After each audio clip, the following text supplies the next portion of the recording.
Section 1.1, linear equations in one variable. We are going to learn concepts, solve equations, some vocabulary in this section. We're also going to do some applied problems. An equation is a statement that two mathematical expressions are equal. Values that make an equation true are called solutions or roots. An equation that is satisfied by every real number in the domain of the variable is called an identity. An equation that is not an identity but is true for at least one real number is called a conditional equation. An equation that no number satisfies is called an inconsistent equation.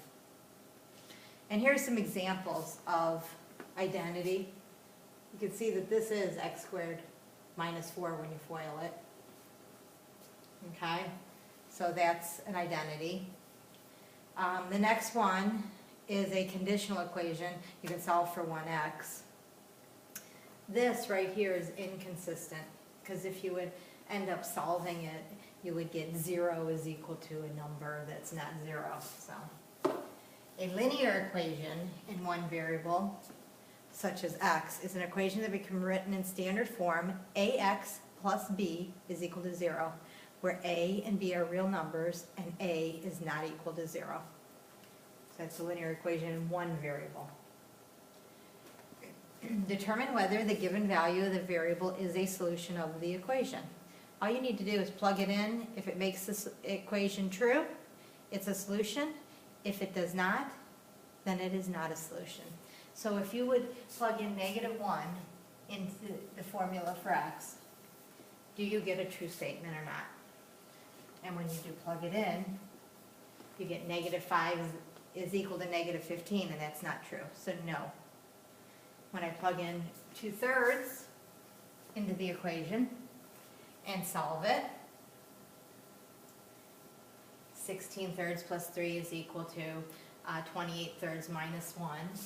And if I were going to do this, I'd do a common denominator. 3 is 9/3. Right, this is 3/3. 16 plus 9 is 25 over 3. 28 minus 23 is 25 over 3. So yes, this one is a solution. Find the domain of 1 over y is equal to 2 plus the square root of y.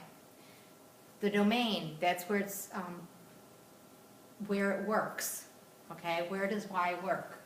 Where will it not be undefined or imaginary number? So when you look at it, if you look at the left side of the equation, you know that it can't equal 0. And if you look at the right side of the equation, you know that it has to be greater than or equal to 0. Okay? So basically, it can't equal 0. It has to be greater than or equal to 0. And it has to be greater than or equal to 0. So the solution is greater than 0. And this is greater than 0 in interval notation. So there's your domain. Determine whether 3x plus 4 is equal to 6x plus 2 minus the quantity 3x minus 2 is an identity. If the equation is not an identity, give the value that demonstrates the fact. Going back, remember what identity is? Identity would be every real number is a solution. So let's see if it's an identity. So what I would do is take your equation and distribute and simplify it. So I'm going to distribute that negative in front of that 3x minus 2, and that makes it minus 3x plus 2. And then if I combine some like terms, I have right side 3x minus 3x is 3, 2 plus 2 is 4, and now I have 3x plus 4 is equal to 3x plus 4. This is an identity.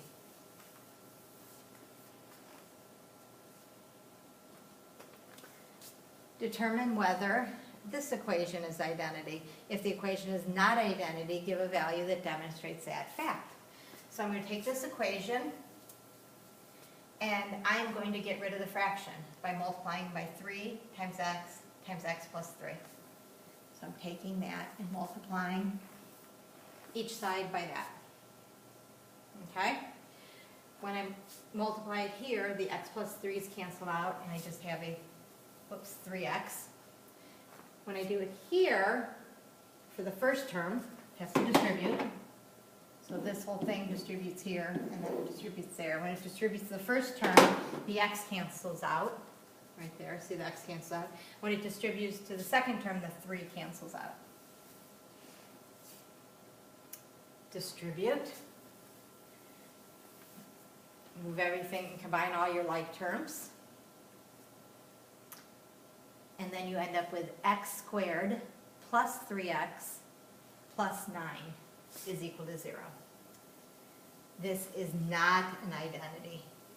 And you can pick anything. 2 is one that would work, doesn't satisfy it. 0 doesn't satisfy it. 1 doesn't satisfy it. So there are a lot that do not satisfy this equation. Multiple answers for this. Solve 9y minus 3 times the quantity y minus 1 is equal to 6 plus y. Distribute. So I have the 9y, I have minus 3y plus 3. Combine my like terms. So there I have 6y plus 3. Move the y's to one side, move the numbers to the other side. So I have, when I move the y, minus 3, minus 3. That's how I have the 5y is equal to 3, and then divide by 5. So y is 3/5 is your solution, and you're done. Solve. Most of you do not like working with fractions, so if you multiply through by 6, you'll get rid of the fraction. And multiply by the least common denominator, which is 6. Okay? So remember, has to distribute to every term, okay? So I'm going to every term, okay? So when I go to the first term, and then I also, let me just rewrite it. The 6 will come here, so this right here will end up to be 2, so you have 2x plus 8.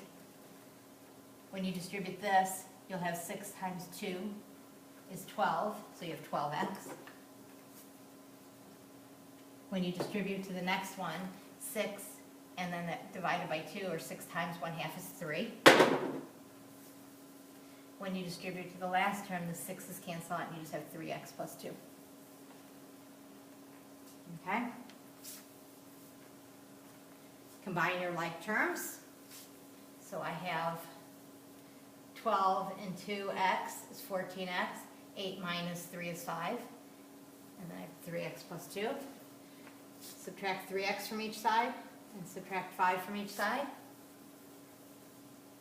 And you get 11x is equal to negative 3. Divide through by 11. You get answers negative 3 over 11. And that's your solution. Example 7. Solve that equation for r sub 2. So we're going to solve for just one of the variables. So the first thing I'm going to do is get rid of the fractions. So if I multiply it by the least common denominator, which is r times r sub 1 times r sub 2, I will get rid of the fractions. So when I distribute it to the first term, I'll have r sub 1, r sub 2. When I distribute to the second term, I'll have r sub 2.